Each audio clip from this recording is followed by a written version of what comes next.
If you are finding these ideas tantalizing, even convincing, then you are, let's be completely clear, probably a class traitor.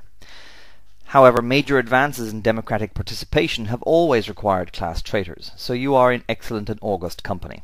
Progress is turbocharged when a small core of aristocrats or financial elites are willing to support commoners in their efforts to undermine and destroy the status quo. Today, those of us in the West are the aristocrats, and the impoverished South represent the vast unwashed peasantry demanding their seat at the table. There is nothing new here except the scale. What is counterintuitive but indisputable is that the broadening of political participation has always strengthened and enriched the societies where it occurs. It seems to unleash untapped reserves of human creativity and capital. Britain and the US are excellent examples of this principle in action. Where growing participation in political life has been deflected, undermined or suppressed, the societies in question have stagnated and often simply disintegrated, as occurred to the Roman Empire and the Soviet Union. In the West, we are currently flirting with that fate, particularly in the US, where corporate interests have become incredibly adept at subverting the clearly expressed will of the people. What can we do about that? History seems replete with answers on this front, which can be summarized as follows. Broaden and deepen political participation. Make the pool of participants so enormous, the voices so varied and loud, that no vested interest, no corporation, nation-state or hyperpower can possibly buy, coerce or ignore us all. The last vid attracted quite a bit of attention from anarchists, so let me spend a little time addressing that. I agree with Thomas Paine that government is a necessary evil, but anarchy is definitely worse. If it wasn't, we'd all be off to live the good but brief life in Somalia. Wise up, anarchists. The combination of the Enlightenment and parliamentary democracy has delivered the richest, most creative, productive and successful societies the world has ever seen. Let's stick with that for the moment, shall we? With that dealt with, I'm going to lay out how I think the pump could be primed for a genuine democratic global parliament. To that end, I'm going to plagiarize rather extensively the book The Age of Consent by George Monbiot. It has been deeply influential on my own thought, and I am certain that when he sues me for copyright violation, he will have an excellent case. Almost every revolution in human affairs has been described as unrealistic, generally only a few years prior to it occurring. The American, French and Russian revolutions, for example, or the fall of the Berlin Wall. And given that a global democratic revolution is the only practical strategy on offer to deliver us from the current global dictatorship of vested interests, I consider it very likely indeed. The first question we need to ask ourselves is, what is wrong with the UN? Well, let's begin with the Security Council. The Council is made up of 5 permanent seats and 10 temporary ones. The 5 permanent members, the victors of a conflict that occurred over half a century ago, have a veto which can nullify any decision even if there is complete unanimity amongst the other members. Thus, in principle, they can do as they please, and they generally do. Because there is no mechanism to hold them to account, it is no accident that the 5 permanent Security Council members are also the world's leading arms dealers. Worse still, the UN Charter grants the 5 permanent members a veto over the constitutional reform of the UN. Thus, even if every other member of the General Assembly, representing 186 countries, wishes to see a change, it can be stopped dead by a single vote from a single permanent member. This simply renders the UN General Assembly a pointless waste of money and effort. The power has been frozen in time, clutched in the fossilized hands of the victors of World War II. Then there is the issue of representation. My country of birth, Ireland, has 1 vote in the Assembly, as does India.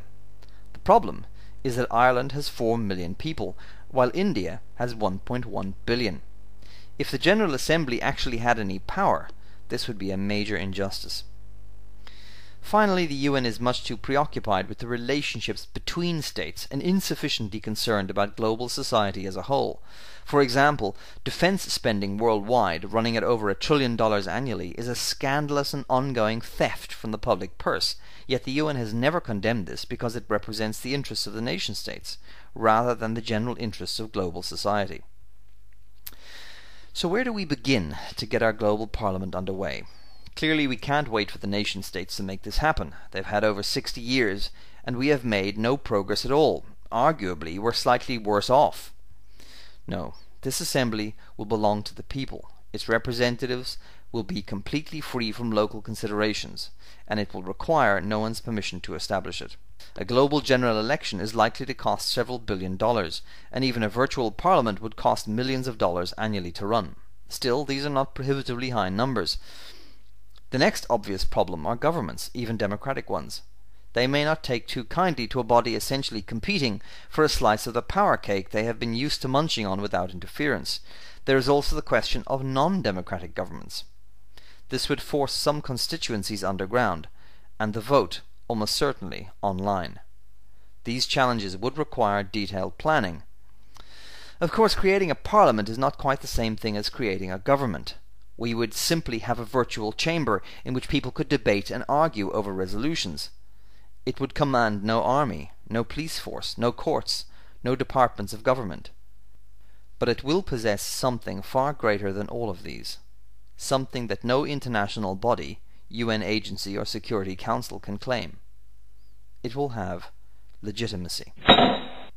Directly elected, owned by the world, our parliament would possess the moral authority that all other international bodies lack utterly. And there is a precedent for this kind of action. In 500 BC, the commoners of Rome left the city, formed a parliament and elected 2 tribunes. Over the next 50 years, they gradually forced the ruling class to accept these representatives, and by 449 BC, their tribunes, now 10 in number, were recognized by the state. Today, the internet, Skype, online translation services, and the $100 laptop put the citizens of the world within striking distance of the same kind of coordinated action taken by the plebeians of Rome over 2,500 years ago. The alternative to a parliament of elected representatives, powerless but for their legitimacy, would be a body like the Security Council that imposes its will by force of arms. I don't think that's a workable or even desirable alternative. We must make our case, and people must be convinced. Now that would be a democracy worth having. Now, if you watched the last video, it won't have escaped your notice that I banged on rather relentlessly about the need for law. You'll also notice that the solution I've just proposed does nothing to address that problem directly. There is a simple explanation for this. In brief, this issue is complex, and we are not going to get everything we want overnight. Thus we need some achievable stepping stones to get us to the end game. A parliament with legitimacy but no direct power is on the critical path for a genuine global democracy. Once again, we have a wealth of global cultural resources to draw on for precedent. Right now we have living political fossils, transitional forms of every type imaginable to examine. Constitutional monarchies are the richest seam of information at our disposal, so let's take a look.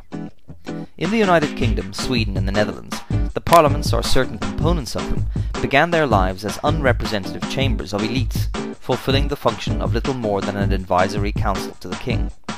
In many cases the king could overrule, ignore, or even kill annoying parliamentarians. However, over time, the parliament gradually drew more power to itself, either by stealth or by direct appeals to the people or particular power brokers. Today, the monarchies in Europe are little more than tourist attractions. Yet there was a time when the monarch, even of these benign states, could have you killed, or kill you himself, in front of witnesses, without the merest hint of repercussion.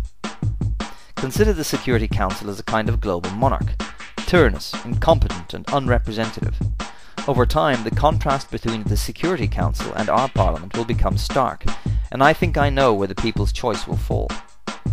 A more recent and relevant example of political evolution along similar lines is of course the European Parliament.